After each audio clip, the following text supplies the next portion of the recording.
Assembly budget సమావేశాలకు సర్వం సిద్ధమైంది. ఈ రోజు ఉదయం 11 గంటలకు శాసనసభ ప్రారంభం కానుంది.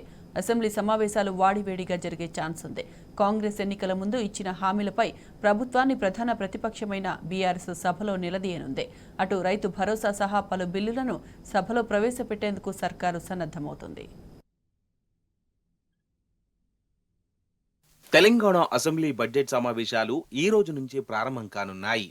దాదాపు 10 రోజుల పాటు బడ్జెట్ సెషన్స్ జరిగే అవకాశం ఉంది. ఉదయం 11 గంటలకు సభ ప్రారంభం కానుంది. మొదటగా ఇటీవల మృతి చెందిన కంటోన్మెంట్ ఎమ్మెల్యే లాస్య నందితకు సభ సంతాపం తెలపనుంది. అనంతరం స్పీకర్ అధ్యక్షతన బీఏసీ సమావేశం కానుంది. సభను ఎన్ని రోజులు నిర్వహించాలని అనేది బీఏసీ మీటింగ్ లో నిర్ణయిస్తారు.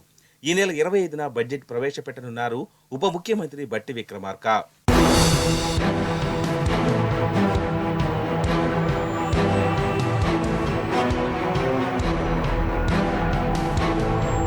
ఈసారి బడ్జెట్ సమావేశాలు వాడివేడిగా జరిగే అవకాశం ఉంది. కాంగ్రెస్ పార్టీ ఎన్నికల్లో చెప్పిన గ్యారంటీల అమలుతో పాటు మరో 13 హామీల అమలుపై ప్రధాన ప్రతిపక్షం సర్కారుని నిలదీయనుంది. ప్రభుత్వం రైతు రుణమాఫీ చేస్తాంది.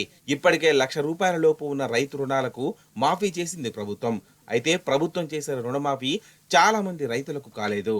ఈ అంశంపై రేవంత్ సర్కార్ని బీఆర్ఎస్ ఎమ్మెల్యేలు నిలదీయనున్నారు. రైతు భరోసా నిధులు రైతులకు ఇవ్వకుండా కమిటీల పేరుతో కాలయాపన చేయడంపై ఎండగట్టనుంది.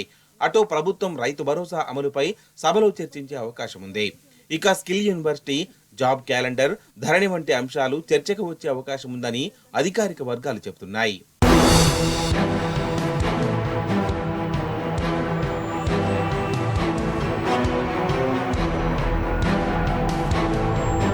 పది రోజుల పాటు జరిగే అసెంబ్లీ బడ్జెట్ సమావేశాల్లో పలు బిల్లులు పెట్టేందుకు సర్కారు సిద్ధమవుతోంది.